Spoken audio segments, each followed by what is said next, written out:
Fala galerinha, belezinha? Galerinha, vamos para a nossa segunda semana de resolução do PET volume 3, belezinha? Vamos lá!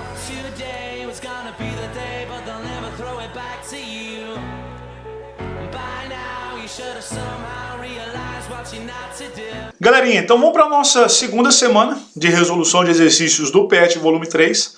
Nessa segunda semana nós estamos falando a respeito dos circuitos elétricos e a primeira questão que eu quero falar com vocês é essa aqui, ó. Na década de 1780, o médico italiano Luigi Galvani realizou algumas observações utilizando rãs recentemente dissecadas. Em um dos experimentos, Galvani tocou dois pontos da musculatura de uma rã com dois arcos de metais diferentes que estavam em contato entre si, observando uma contração dos músculos conforme mostra a figura. Interpretando essa observação com os conhecimentos atuais, pode-se dizer que as pernas da rã continham soluções diluídas de sais. Pode-se dizer também fazer uma analogia entre o fenômeno observado e o funcionamento de uma pilha. Considerando essas informações, foram feitas as seguintes afirmações. Então vamos lá. Devido à diferença de potencial entre os dois metais que estão em contato entre si e em contato com a solução salina da perna da rã, surge uma corrente elétrica. Essa afirmação ela é verdadeira. Presta atenção nisso aqui, tá? Então toda vez que eu tenho uma diferença de potencial aplicada em uma solução iônica, como se fosse uma pilha, o que vai acontecer? Eu vou ter a corrente elétrica surgindo no meu circuito. Beleza? Então essa primeira afirmação ela é verdadeira. Agora a segunda afirmação. Nos metais, a corrente elétrica consiste em um fluxo de elétrons. Também é verdadeira. Tá? Se fosse uma solução iônica, se fosse, por exemplo, a água, uma solução iônica qualquer, o que ia acontecer? Eu teria um movimento de íons nessa solução. Se eu tivesse um gás, eu teria um movimento de íons e elétrons. Tá? Nos sólidos, a única coisa que se movimenta são os elétrons. Então a corrente elétrica ela se dá pelo movimento de elétrons ao longo desse metal. Então essa segunda afirmação é verdadeira. Agora olha 3. Nos músculos da rã há um fluxo de íons associado ao movimento de contração. Verdadeiro. Como nos músculos da rã eu tenho uma solução iônica, tá?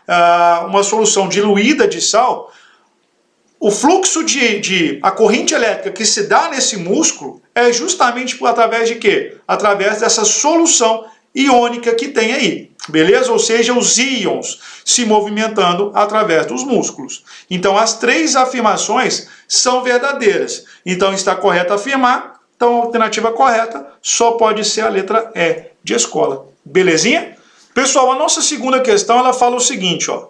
Suponha que um estudante em um laboratório precise ligar uma lâmpada que funcione com 9 volts.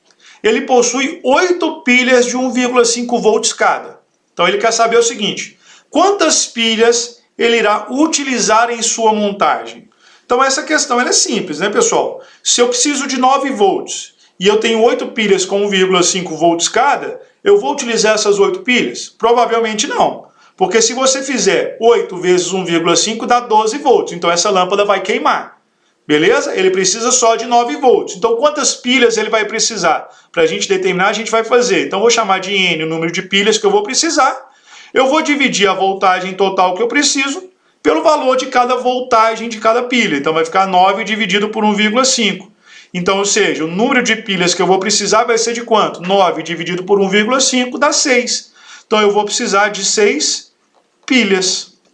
Beleza? Então essa é a nossa resposta. Pessoal, agora olha a nossa letra B. A nossa letra B ela fala o seguinte, ó. Faça um desenho esquemático mostrando como foram ligadas essas pilhas para obter a tensão necessária. Então presta atenção, isso é uma coisa que a gente vai estudar futuramente quando a gente for estudar geradores, associação de geradores. Para obter essa tensão de 9 volts, é necessário que essas pilhas sejam ligadas em série.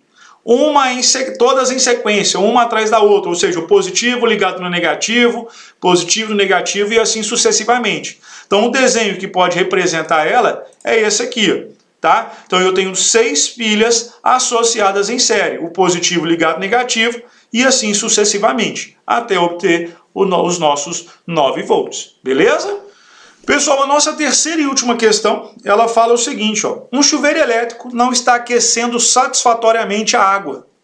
Para resolver esse problema, fechamos um pouco a torneira. Com esse procedimento estamos, então veja bem, preste atenção numa coisa. Quando você está tomando banho no chuveiro elétrico e você diminui, fecha um pouco a torneira, você não está mexendo em nada elétrico no seu chuveiro. Você não está diminuindo a DDP, não está aumentando a DDP, não está diminuindo ou aumentando a corrente elétrica. A única coisa que você está fazendo é diminuindo a vazão de água através do chuveiro. Ou seja, você está diminuindo a massa de água que passa pelo chuveiro. Consequentemente, o que vai acontecer se você diminuir a quantidade de água? Essa água vai esquentar mais, ela vai aquecer mais, tá? Então, com base nisso, a alternativa correta só pode ser o quê? A letra C, de casa. Belezinha? Galerinha, vou encerrar aqui então essa nossa segunda semana de resolução e nós voltamos numa próxima videoaula para falar sobre a terceira semana do PET volume 3. Galerinha, um abraço, fica com Deus e até a nossa próxima videoaula. Tchau, tchau.